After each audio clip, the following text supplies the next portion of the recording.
my sort of bias prediction, it will be 1-0 Georgia with Mikhail Tadze scoring from the spot. Whereas objectively speaking, I do expect Spain to get over the line with the goals from Morata and Fabian Ruiz to win the game for Spain 2-0. And for one of my predictions, a bit more sort of hot take predictions, I will go with Dani Carvajal to get booked against Australia and Georgia to get a penalty off of it. With, as I said before, Mikhail Tadze converted it from the spot. It'll probably be like a sort of similar game to what it was against Portugal, with Georgia being holding like a fairly low block, over the back formation as they had for the last couple of years. We've seen Luka Lachashvili, centre back, moving out wide as a left wing back, which worked quite well against Portugal, against their sort of fast wingers. So holding a relatively lower block, trying to limit space for rather technical Spanish players, with Lamine Yamal, one of them, Nico Williams as well. So they'll definitely cause some danger, but Georgia will try to limit that possession, and try to limit that space, and will typically try to counter with one of the best performing players, forward players in the tournament, in George Mikhail Tadze and Australia, who both scored against Portugal. So that'll probably be the main goal for Georgia to achieve, with the mood and the morale being quite high after a historic win against Portugal that secured our place in the round of 16. It's the first time ever for Georgia being here, and achieving something remarkable is definitely something people are really looking forward to. I'm going to say 2-0. And I want to go from Lamine Yamal, so I'm going to say a brace for Lamine Yamal. Spain is always an attacking side, and they have proven to be real solid in attack these Euros. I think they are going to repeat one of the lineups against the Croatia or Italy. Also, all the players are back. We saw Nacho and Rodri miss games due to some injuries or minor injuries, some pain, and they will be back for sure for this game. So the mood is obviously great, and I don't think that the toughest point will be this specific last 16. I think the problems that Spain could encounter would be more like if they play against Germany in the quarterfinals, or anything like the top national teams for the semifinals would be then Portugal. Like, those would be really hard games for Spain. And even though the mood is great in sports, the odds are there to be broken all the time. So the prediction is that they can do fine, at least in the last 16. I think England will win 1-0. I think it'll be a Harry Kane penalty.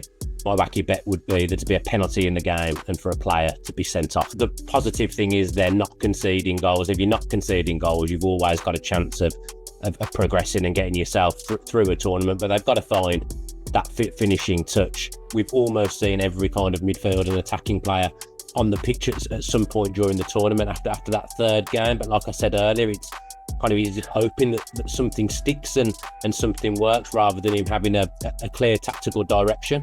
I've said previously, I think that left-hand side is a huge problem. Nothing's changed for me. I think Trippier at left back, I understand why he's playing there, but you've got to have someone with a bit of width playing on the left-hand side of midfield, and that's just not there with Foden. I'm hoping he might try Bellingham next to Rice and get Foden in his central positions. I actually thought, although it was a poor game all round, there's probably Foden's arguably his best game. When he was drifting into the centre, he was getting more and more involved in the game, and he was popping up in the pockets that you want him to pop up in.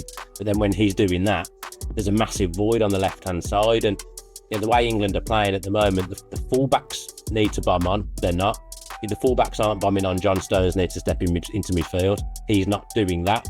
It's just all very stodgy, all very basic, and England are making elementary mistakes in every game. So I can't see in this round of 16 that he isn't going to make changes. He's going to have to do 2 or 3 different things. I'd expect Kobbie Mainoo perhaps to start next to Declan Rice now after getting 45 minutes under his belt. It's just that all-round, the lack of creativity from England. They're not even really missing chances. They're just not creating anything. Pickford at the end was saying we're top of the group, stay with us. Southgate will relay those messages. The players will say they're full of confidence, but watching them, there's definitely something wrong. The body language isn't great, and the tactical framework at the moment, I can't work out what England are trying to be. Well, it's a combination of things. I know I love, one of the things I love about Spanish football in general is this thing where there's a lot of young talent emerging season after season. I think this comes from the fact that a lot of clubs are not able to like buy and transfer and get all these new signings every year, so they really need to trust in their reserve teams and their youth talents. So this definitely helps nurturing and growing these young players. There's like different clubs like Barça, like Athletic, that have their history and they believe in that. They're always producing talent, scouting, upbringing them and working with them from very, very young ages. And finally, I also think it's the fact that we don't have a reserve teams league in Spain. So when a young player is fit enough and probably mentally ready, the teams are not afraid to bring them to the first team and play big games. Yeah, this is basically what happened to Lamine Yamal. Like he was doing great in training, he was doing great with the youth team, not even the reserve team, and he was just called up by Xavi last year. And a few games, I think it was 1 or 2 games after playing with Barca, he was already called to national duty. So I think the combination of these facts is what makes Spain one of the countries with the most gifted young players, at least very, very, very young ones. The way the tournament started, obviously that Friday with Germany putting on the display, I think that was probably one of the best opening matches and one of the best opening games from the host nation we've seen in a long time. I've been looking at the tournament and at times I'm thinking, have these players played a bit too much football? Because it's exciting, obviously, and it's nice to see the stadiums packed and it's amazing. The vibe is amazing, but I've just seen that at times it looks like you can see it's a back end of the season, so players are kind of like even flowing a bit, but the quality is all still there. I think Germany, very good. Obviously, they drew the one match, but I think Germany right up there, and I think the home crowd is going to carry them through a lot of tougher tests during the tournament. Everyone is talking about Spain in terms of the way they're playing and the fluidity in their play. So I think Spain obviously is one of the most impressive sides at the moment. I've been a tad disappointed with a bit of, not disappointed, but France. You see a France with Mbappe after the first game, and then he does his whole thing to his nose, and then a France without Mbappe in that game, in the second game, and then he came back obviously when they played against Poland. Yeah, when they get him, and they look, even the energy looks a bit different when he's on. So hopefully, with him scoring the first goal and the penalty scored, they can obviously just shift into a second gear and stuff. But I'll tell you what, the team that's impressed me the most, Portugal. I think Portugal, and I'm being that guy who's been questioning not the questioning the inclusion of Ronaldo, but how great can he be in his team? Hey guys, we found out that Ronaldo can actually find other teammates and pass the ball and not score by himself.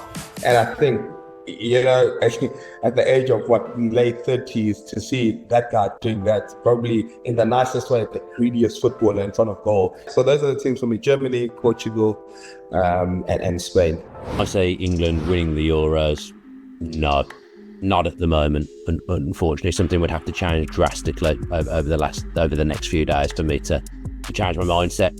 I've heavily fancied them in the last 2 tournaments to go really far and do well and backed them, but on this occasion I just don't see it this time. I think France, Spain and Germany are all stronger than England. So in all honesty, I think if they come up against any of those teams, I think they'll come unstuck. So no, I can't see England winning the Euros at the moment.